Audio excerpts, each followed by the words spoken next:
valóságban történő Matrixból való kitörés azt jelenti, hogy felismerjük és meghaladjuk azokat a társadalmi, pszichológiai vagy technológiai rendszereket, amelyek korlátozzák a tudatunkat és életünket. Ezek a rendszerek gyakran láthatatlanok vagy természetesnek tűnnek, de meghatározzák, hogyan gondolkodunk, élünk és cselekszünk. Itt van néhány módszer, amelyek segíthetnek a valóságban történő Matrixból való kiszabadulásban. Függetlenség a rendszerektől. A modern világban sok rendszert használunk automatikusan, mint például a pénzügyi, fogyasztási, oktatási és politikai rendszerek. Ezek sokszor rögzítik az életünket meghatározó szabályokat. Az egyik lépés a Matrixból való kitöréshez az, hogy felismerjük ezeknek a rendszereknek a befolyását, és megpróbáljuk függetleníteni magunkat tőlük. Például alternatív pénzügyi rendszerekhez, kriptovaluta, önfenntartás, való csatlakozás, vagy a fogyasztói társadalom elvárásainak való megfelelés helyett egy egyszerűbb, fenntarthatóbb életmód kialakítása lehet. K. Fake. Szűrők használata az információval kapcsolatban. A digitális kor egyik legnagyobb kihívása a túlzott információáradat. A média és a közösségi hálózatok gyakran befolyásolják gondolkodásunkat, és megnehezítik, hogy saját véleményt formáljunk. Ennek leküzdéséhez fontos az információforrások kritikával való kezelése. Szűrjük meg azokat az információkat, amelyeket befogadunk, és legyünk tudatosak a minket érő hírekkel, hirdetésekkel és társadalmi elvárásokkal kapcsolatban. 3. Képesség az önálló gondolkodásra. A rendszerből való kitörés része az, hogy saját értékrendünk és vágyaink szerint éljünk, nem pedig a társadalmi normák vagy elvárások szerint. Ehhez szükség van arra, hogy képesek legyünk megkérdőjelezni az elfogadott szabályokat és saját utat válasszunk. Ez lehet egy alternatív karrierút más életmód választása, plenig minimalizmus, vagy olyan életcélok kitűzése, amelyek nem egyeznek a társadalom által elfogadott standardokkal. 4. Mentális és érzelmi tudatosság fejlesztése. A belső korlátok felismerése és meghaladása kulcsfontosságú a valós Matrixból való kitöréshez. Gyakran saját gondolkodási mintáink, félelmeink és hiedelmeink tartanak vissza attól, hogy szabadon éljünk. A mindfulness, a meditáció és a személyes fejlődés eszközei segítenek abban, hogy észrevegyük ezeket a belső akadályokat és tudatosabban irányítsuk az életünket. 5. Technológia tudatos használata.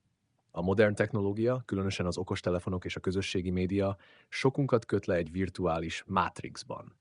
A folyamatos értesítések, a közösségi hálózatok és a mesterséges intelligencia algoritmusai arra ösztönöznek, hogy passzívan részt vegyünk egy mesterséges világban.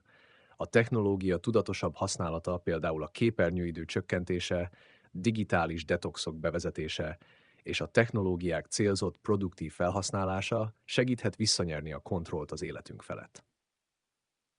Társadalmi elvárások elengedése. A társadalmi normák és elvárások gyakran korlátozzák, hogy mit gondolunk lehetségesnek az életben. Sokszor arra nevelnek minket, hogy bizonyos pályákon, viselkedésformákon belül mozogjunk. Az ezekkel való szakítás, vagyis a saját hiteles életmód kialakítása fontos lépés lehet.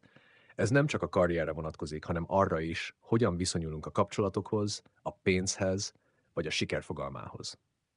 Valódi kapcsolatok keresése. A fogyasztói társadalom és a technológia hajlamos felszínes kapcsolatokat ösztönözni. A Matrixból való kitörés része lehet, ha tudatosan építünk mély, valódi kapcsolatokat másokkal, amelyek nem az anyagi vagy társadalmi státuszra alapulnak, hanem az emberi értékekre, őszintességre és közösségi élményekre. 8. Természethez való visszatérés. A természet sokszor egy olyan valóságot kínál, amelyben nincs helye a modern társadalom mesterséges konstrukcióinak. A természetben való időtöltés, a természetközeli életmód segíthet abban, hogy közelebb kerüljünk az alapvető emberi tapasztalatokhoz, és megtapasztaljuk a valóság tisztább formáit. Önálló döntések hozatala. Az autonómia, vagyis az önálló döntéshozatal képessége az egyik legerősebb eszköz a Matrixból való kitöréshez. Amikor tudatosan döntünk arról, hogy mit teszünk, mit gondolunk, vagy hogyan éljük az életünket, függetlenedhetünk a külső hatásoktól és rendszerektől. 10. Spirituális út keresése. Sok filozófiai és spirituális rendszer foglalkozik azzal, hogy hogyan ismerhetjük fel a valóság illúzióját, és hogyan kapcsolódhatunk egy mélyebb, igazabb valósághoz. Legyen szó vallásos hitről, meditációról, vagy más spirituális útról, Ezek az eszközök is segíthetnek a valós mátrix korlátainak felismerésében és meghaladásában. Összegzés. A valóságban történő mátrixból való kitörés nem egy egyszeri esemény, hanem egy folyamat, amely során egyre tudatosabbá válunk a minket körülvevő rendszerek és hatások természetéről, és arra törekszünk, hogy autonóm módon, hitelesen és függetlenül éljünk.